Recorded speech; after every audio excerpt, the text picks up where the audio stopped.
Yeah, it should be really interesting. Ben known for a lot of really interesting team building. I'm excited to see what he's got this weekend. Should be fun. Yeah, I'm super excited for it. Let's throw it down to the stage right now where the players are getting ready to get into battle here in Swiss round 13. On your left, Luca. On your right, Ben. Luca running the team of Fluttermane, Raging Bolt, Amoonguss, Hearthflame Mask, Ogerpon, Incineroar, and Urshifu. Over on Ben's side, Torkoal, Farigiraf, Indeedee, Smeargle, Urshifu, and Hatterene. So when you see a Smeargle, the immediate question is, what are the 4 moves? Smeargle, of course, can learn almost every move in the game, and this Smeargle has Fake Out, Follow Me, Spore, and Decorate. So it's both here to support and help get that Trick Room set up, but also boost its team. But first, looking at Luca's 6 Pokemon, we see another balanced team, but it's not that cycling balance core to support a Calm Mind Raging Bolt. Instead, it's an Assault Vest Raging Bolt. It can just trade damage well and help support some of the team with Electro Web, and more of the damage emphasis is going to be on this Mystic Water Urshifu Rapid Strike and Ogerpon Hearthflame. A relatively supportive Fluttermane, one of these without Shadow Ball, the Icy Wind Taunt Moonblast set. And really, yeah, the damage emphasis is going to be on those 2 Pokemon and getting speed control help from the Icy Wind on Fluttermane and the Electro Web on Raging Bolt. But that's not speed control that's going to be that helpful in this match when you're looking up against a basically hard Trick Room team. 2 Trick Room setters with Farigiraf and Indeedee. It's going to be an interesting matchup to see the fight between that damage potential and the Trick Room trying to go up. Yeah, and Luca, this is the redemption arc for Luca's EUIC team. Luca brought this team to the European International Championships, but is doing better at this event with this team. So, you know, maybe it was just nerves in EUIC, but it seems like he's got things figured out. Over here on Ben's side of the field, Torkoal, Farigiraf, Indeedee female, Smeargle, Urshifu Single Strike, and Hatterene. So again, as you mentioned, it is a very much a Trick Room team. Yeah, a hard Trick Room team. The fastest Pokemon here is going to be Urshifu Single Strike, but probably not a very fast Urshifu Single Strike. So the name of the game is going to be getting Trick Room set up, managing the good answers to Trick Room on Luca's side, like Amoonguss and Incineroar trying to disrupt it, and then Amoonguss having presence inside of that Trick Room. And then trying to just get as much damage down as possible. Hatterene, a Trick Room setter that is more emphasis on being able to do damage itself. A lot of Pokemon are there to set up Trick Room, and they're very bulky or have the right abilities to make sure that they can set up Trick Room safely, whereas Hatterene can get the damage going straight away and can be in turn supported by Indeedee, setting down that Psychic Train and helping to turn on the full strength of Expanding Force. And here we go, Swiss round 13. Ben, this is the most normal team that this chef has cooked up so far, leading with Hatterene and Indeedee. Over on Luca's side, it is going to be Ogerpon and Amoonguss leads to go. Looks like Trick Room has a chance to go up here, but you do have to watch out for that Amoonguss on the other side. Yeah, Amoonguss on the other side. Of course, Hatterene's ability is Magic Bounce is going to help prevent Spore from disrupting that. Indeedee has no similar protection. Ogerpon also threatening a ton of damage, but doesn't like this position, just going to switch out into the back and bring in the Incineroar. Yep, Incineroar will take the field here. The Intimidates are not going to matter at all versus the Hatterene and the Indeedee, but it will be a nice pivot point to be able to possibly go for some big carding shots or some knockoffs into the 2 opposing Pokemon on the other side. Yeah, an interesting detail of this Trick Room team from Ben is that it is clear Amulet on the Hatterene, so it doesn't have to worry too much about Parting Shot. Yep, Indeedee will Terrasilize here, turning into the Fire type. And here's a Healing Wish from Indeedee. It's just gonna knock itself out and try to send in a Pokemon safely to heal. But here is Amoonguss using Spore in Hatterene's Magic Bounce. That is going to bounce back, but it does not affect Amoonguss. So Hatterene uses Trick Room, and this is a setup for Ben to be able to safely get in a Trick Room sweeper here. Yeah, this is a really good play by Ben. When you're a player with so much experience playing hard Trick Room, you have to see all of your different paths through it, the way that you're going to get Trick Room set up safely here. And so the path that Ben identifies is, first you have to make sure that the Ogerpon Hearthflame on the other side can't just KO Hatterene with Ivy Cudgel, and so Hatterene goes for the defensive Terastallization. Amoonguss can't Spore the Hatterene, but you don't really want to get Indeedee spored and stuck on the field wasting away your turns. And so Healing Wish, it doesn't really accomplish anything. Torkoal will eventually heal because it came in at full health. But what it does in the meantime is it gets NDD off the field. Torkoal gets to come in for free. The Trick Room goes up. Nothing is asleep. You have the 4 full turns now with your 2 most damaging options. Hatterene with Expanding Force turned on, and Torkoal with Eruption turned on. But then there's Incineroar. It's immune to Expanding Force. It resists Eruption. That's the kind of role it can play on these balanced teams to help. You just use its typing to disrupt the Trick Room and make life a little bit more difficult for Ben. He's going to have to find other coverage options to deal with Incineroar because he can't just use those same type attack boosted moves that would make it so much easier. Amoonguss Force Protect does not want to eat this Eruption that's Sun boosted from this Torkoal here. Torkoal does get the Eruption off, will hit Incineroar again. Incineroar with that great resist and this immunity here, not even taking 50% damage from the Eruption, as Hatterene will use Expanding Force into that Dark type immunity here. Incineroar uses Parting Shot, will lower Torkoal's special attack stat, and also allow Luca to be able to react to this Trick Room mode. So Incineroar will go back to Luca. Now Luca gets to send back out 1 Pokemon. It will be that Raging Bolt with the Assault Vest. So trying to bulk out this Trick Room. Yeah, Incineroar, the Incineroar gets the Parting Shot down on Torkoal, lessens the damage output, doesn't really take too much damage itself out of that turn, despite taking a Choice Specs Eruption in the Sun. And now Raging Bolt with the Assault Vest comes back in.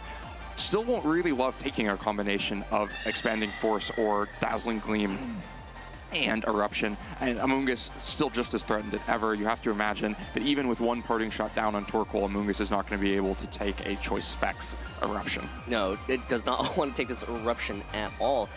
You know, Eruption, it's one of the strongest moves in the game coming from Torkoal because of the Sun boost and the fact that this Torkoal is still at full health here. Amoonguss has to switch out, cannot stay in, will have to go back into the Incineroar that resists, but again, that first Eruption did a lot. This one won't do quite as much because of that Parting Shot that Luca used the turn prior. So here is another Eruption into both these Pokemon that resist. So again, that Assault Vest on that Raging Bolt, not very effective on it, as well as, ooh, all right, cool.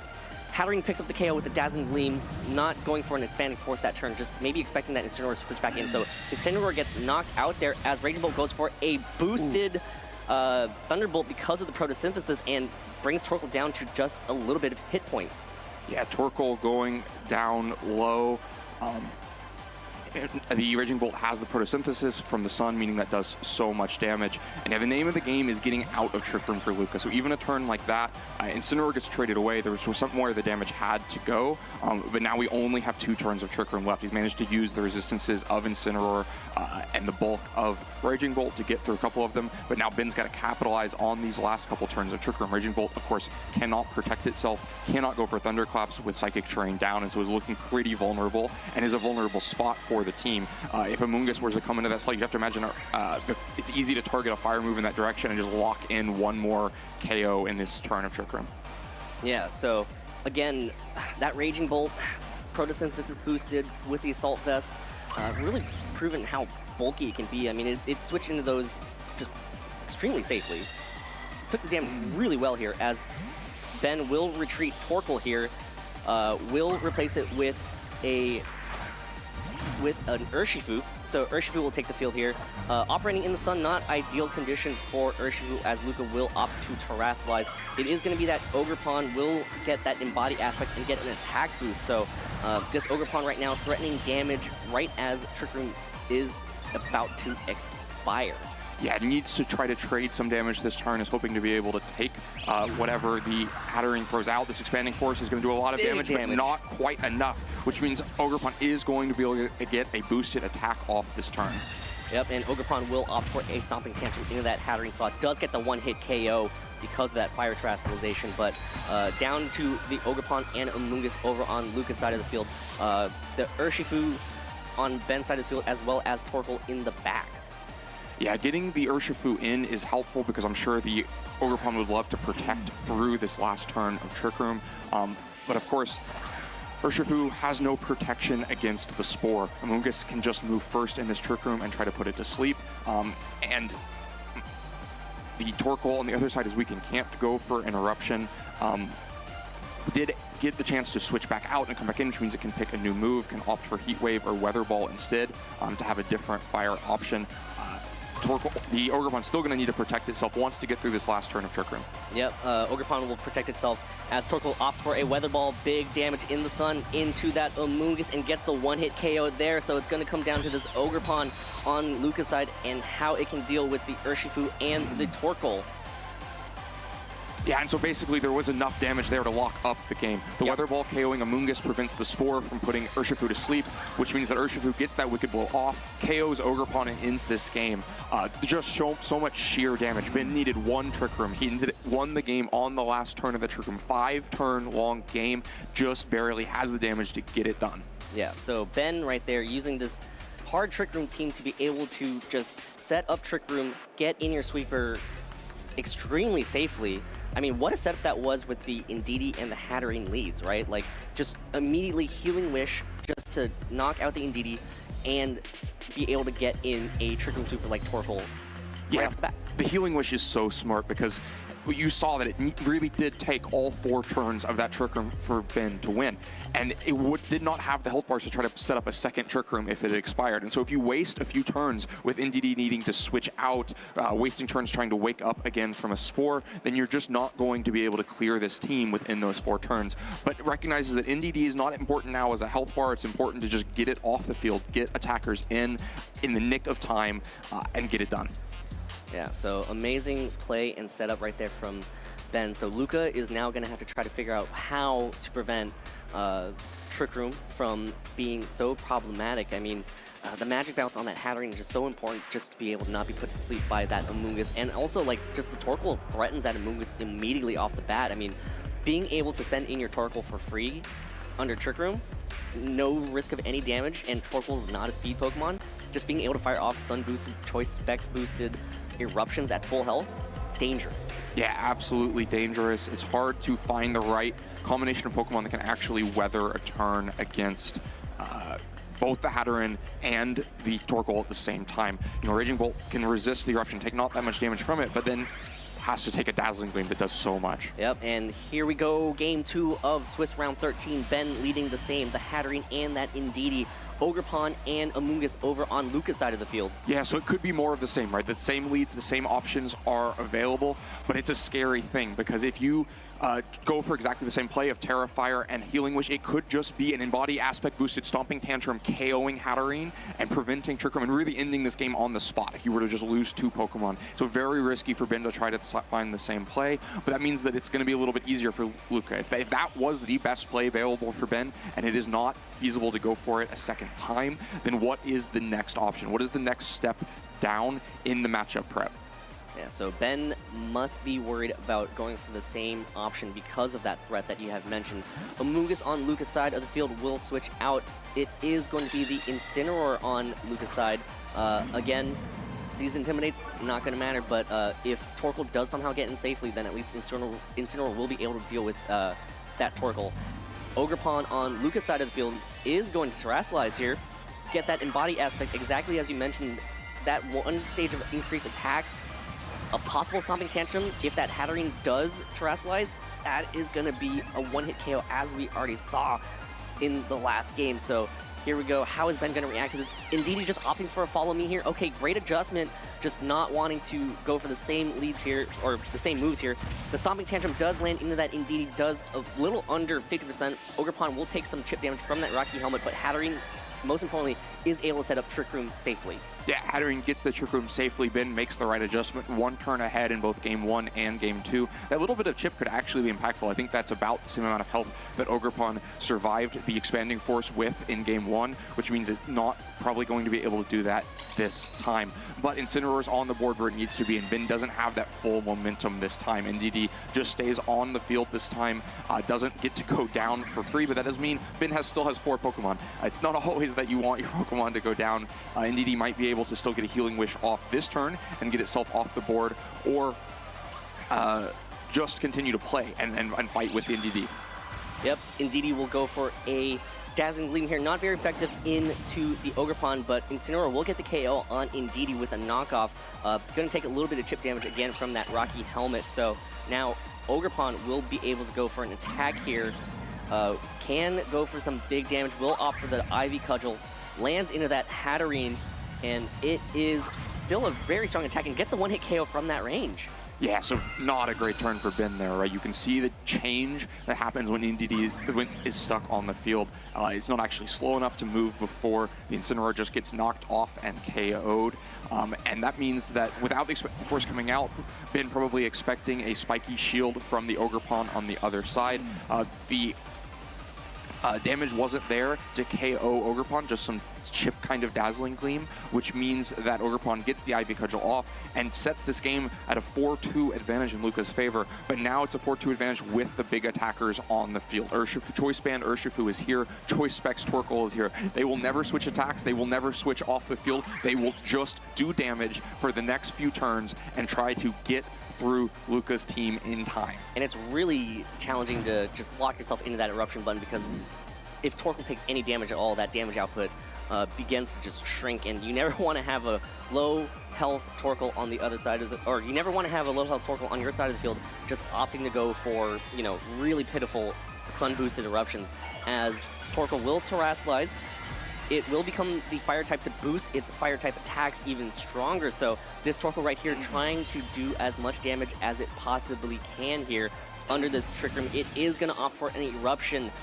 We saw Incineroar survive last time. Incineroar has taken a lot more damage, but Incineroar hangs on again with just a little bit of health. Does get the KO on that Ogerpon though. Yeah, Torkoal really just needed to get one or the other, because Urshifu will be able to eventually clean up or deal damage. Of course, the Incineroar underspeeding the Urshifu and getting a parting shot off, which means the Urshifu attack is going to land into whatever takes this spot. Yeah, so Luca has to send in a Pokemon here to just take an attack from this Urshifu. It will be the Amoonguss that will try to sponge up this attack from the Urshifu. It is the Wicked Blow connecting in that Amoonguss does a lot of damage. Amoonguss will hang on and eat away at its Citrus Bear to heal back to about 50% of its remaining hit points. Yeah, so Amoonguss takes a ton of damage for that parting shot. You get one stage of reduced special attack on Torkoal, but pay for it with Amoonguss's health bar. Incineroar, very low in the back, will be able to come in at some point, but Intimidate is not going to matter with Urshifu locked into Wicked Blow and a special attacker next to it. Raging Bolt now has to try to stand up to this pair. Not going to mind the eruption too much, even as strong as it still is with Sun and Terra and Choice Specs. The -1 special attack and the Assault Vest will help mitigate that damage, but has to watch out for the Wicked Blow coming in from Urshifu. It's going to be a ton of damage combined. And of course, Amoonguss cannot try to take an eruption, despite a parting shot that is not nearly enough to help a half-health Amoonguss take a boosted eruption, so it does just protect itself and leave Raging Bolt to deal with this turn. Yeah, Amoonguss does not want to get knocked out here. Torkoal, again, another Sun boosted, Choice Specs boosted, Terra boosted, eruption at full health, lands into that Raging Bolt.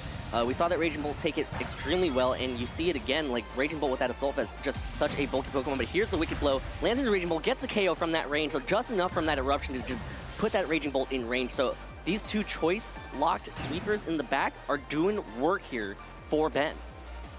Yeah, they came in under Trick Room and got the job done. It looks like just so much damage coming out. You really can't imagine two more powerful Pokemon in VGC right now than a Choice Specs Torkoal and a Choice Band Urshifu single strike, and they Here's another eruption. had their run of this game. Torkoal dealing just a ton more damage, picking up the final 2 KOs and giving Ben the match.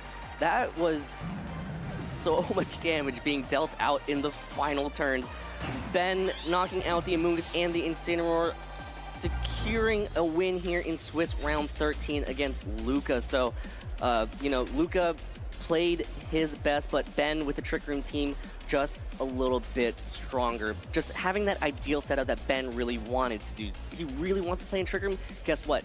Ben made sure that he got Trick Room up. Yeah, Ben got the turn 1 right in both game 1 and 2. And playing hard Trick Room like this, so much of it can hinge on that turn 1 of how you safely get your Trick Room set up, but not only set up, how you get it set up in a way that leads into damage. If you just kind of get Trick Room with 2 supportive Pokemon on the field and then can't accomplish anything after that, then you haven't it's not a mission accomplished. But using Hatterene to set the Trick Room in both games meant that one attacker was immediately on the field. Using NDD to just healing wish itself off of the field in game 1 so that immediately 2 attackers were there. And the second game, Luca did it for him. Got the knockoff onto NDD to get it KO'd, so make room for an attacker. It looked dicey when also Hatterene went down on the same turn and left Ben with just 2 Pokemon. But it was 2 Pokemon, 3 turns of Trick Room, and that was too long for Luca. Yeah, it's like I said, it's nerve-wracking to send in 2 Pokemon carrying choice items. You have to pick the right moves. Obviously, Eruption, strong move, but at the same time, what if that Raging Ball had Thunderclap in that slot to try to mitigate the amount of damage that... Well, that's why the Psychic Terrain is there to make sure that you do not get your Eruptions weakened, that you can safely lock into that. 2 Pokemon that don't mind the choice items as much because they are so dedicated to those specific attacks that they use. Urshifu Single Strike is there to Wicked Blow. It will close combat in some situations, but it is there to pump out damage with Wicked Blow. And similarly, Torkoal is there to use Eruption. There are some times where it needs to go out, reset Eruption, and come back in and Weather Ball. We saw that in Game 1.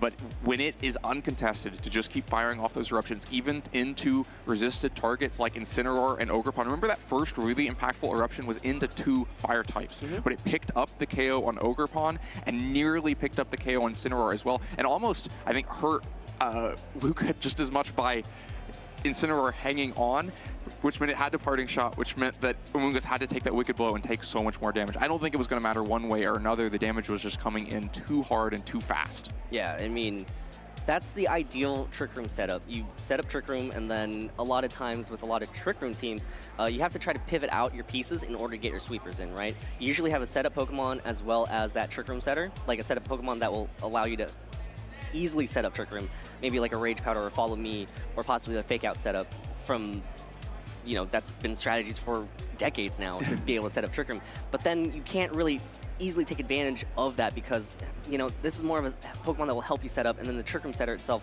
not the best, not usually a very strong offensive presence, really bulky, being able to set up that Trick Room. And then here, Ben, again, just being able to set up Trick Room and then opt to just immediately have sweepers come in, right? Yeah, I mean, you can see the downsides with Hatterene as a Trick Room setter, right? In both Game 1 and Game 2, it was just immediate one-hit KO'd at some point in the game because it's not as bulky as other options.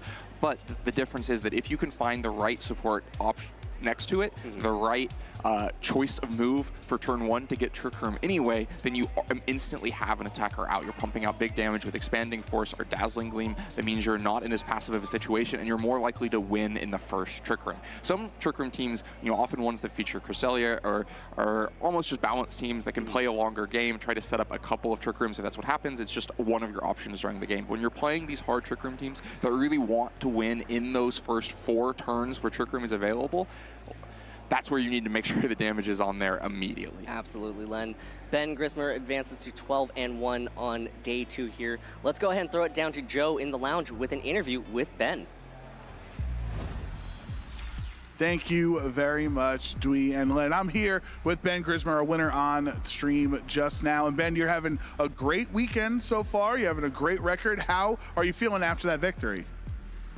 Feels really good. It's been a while since I've done well at an event, so it feels good to come out here and be. This is the best I've ever done, so I'm feeling really good right now. Well, because you were 9-0 yesterday, right? Yeah. So you know, how has this weekend been so consistent for you? How have you been performing so well here in Orlando? Like, what's the secret sauce? What's the magic behind this team? I mean, yeah, the team is why I'm doing so well. It's not because of me. The team has been fantastic. I've been having, you know, the pairings RNG go my way. So, yeah, the hard Trick Room team with me and Brian Collins have been working on together for a while, and it's just been put in the work today. Yeah, I was going to ask about Brian Collins because I believe he played this team at EUSC, right? And you know, he's been performing well all season. And when you're kind of a player, Ben, who's known for off the wall strats, right? You like using some of the fun maybe strategies maybe your opponents aren't going to be prepared for going into a tournament. Is that an intentional thing that you want to have the information advantage, or is it just that you like that type of play style? I think it's both, but I think it's mostly that I'm not good enough at using balance to do well with it. so I have to try to win other ways. Okay, hey, that's fair. Honestly, if you got two things to be true at the same time, right? Obviously, we just saw Trick Room coming up victorious at EUSC, and now you're running this Trick Room team with Torkoal on it. What do you think with Hatterene as well, Hatterene and Didi, like this? We've really had access to this core for all of Scarlet and Violet, if you think about it. And why do you think that these type of Pokemon specifically synergize well with each other in Trick Room? I think the key thing with the team that you didn't really get to see in that match is the pairing with Farigiraf and Smeargle, the two Pokemon that didn't show up, because Size Spam with Torkoal, right, that's been a thing for a while, but when there's Incineroar and Rillaboom everywhere, it's not quite as consistent, which we've seen. And I think when we paired them with the Farigiraf and Smeargle, and you can kind of say, okay, I'm not even going to bring the Size Spam against those things, that's really what kind of makes the team click. I do think a lot of people, they see the Smeargle and immediately kind of get like flashbacks, right? to prior eras of competitive Pokemon. So, what purpose does Smeargle have on your team, and why do you think Smeargle has not been able to reclaim that title that it used to have as one of the most ever-present annoying Pokemon? It still is annoying to deal with, but it's not as high of usage as it used to be. Yeah, I mean, I think it lost its, well, we all know it lost its big move that made it annoying, but so it has to take a more niche role. And you've got this stand. It's just so good to be, when you have a hard Trick Room team, to have those moves like Fake Out and Follow Me and Spore that really put pressure on, and then obviously the key final move being Decorate, which can really get things, make things go crazy. There we go. Yeah, I was looking for a pun. I was gonna try to bail you out of it, but I couldn't think of a pun in time. Get things started is all we can say there. One thing I notice a lot on Trick Room teams that have an Urshifu on it is oftentimes it is the single strike variant instead of rapid strike. And I always wonder what comes down to that decision on why Trick Room teams will usually opt for the Wicked Blow and single strike instead of surging strikes and the rapid strike version. Yeah, I mean, Urshifu is the strongest Trick Room Pokemon, which is not something maybe you hear people say, but yeah. The fact that it can break protect, that's one of the main ways that most people playing this format are going to try to beat Trick Room, by stalling it out. So breaking protect is absolutely huge. And then with this team, it's clear because the surging strikes in Sun wouldn't be quite as good. Yeah, right. Yeah, that's a good point, right? If you got Torkoal on your team, you don't want to have the surging strikes. Now, I'm sure you've scoured the Pokedex and you've looked at every Pokemon's viability in Scarlet and Violet. What's that one Pokemon that you've tried? Is it Scovillain? Is it Arboliva? Like something in Scarlet and Violet's Pokedex that you have tried as hard as humanly possible to make viable, and you've just not been able to make it work? Definitely Sneasler. We had a cool team with Hawlucha with the Psychic Seed on Burden at NAIC last year, and so this new year came along, Sneasler, I was like, wow, Sneasler must be good, right? If Hawlucha was good, Sneasler must be good too, and no, it's not. No, definitely not. No matter what did you try, like the grassy seed, grassy terrain? Oh, we gotta put it with psychic terrain, obviously. Oh, right, yeah, so you can't fake it. Yeah, that makes sense. So you can have Size Spam on the team too, why not? Why, yeah, absolutely, why not? All right, Ben, so do you have any shout outs for any friends or family watching at home? Yeah, well, first shout out to my fiance who's here. I think was hoping to maybe spend today with me going to some theme parks, but she's still supporting me, and so I really appreciate that. And then all my friends who have helped with the team, especially Brian Collins, who had a fantastic result with the same team at EUIC, couldn't have done it without any of them. That's why you're just like, sorry, babe, got a regional to win. Amusement parks are gonna have to wait for later.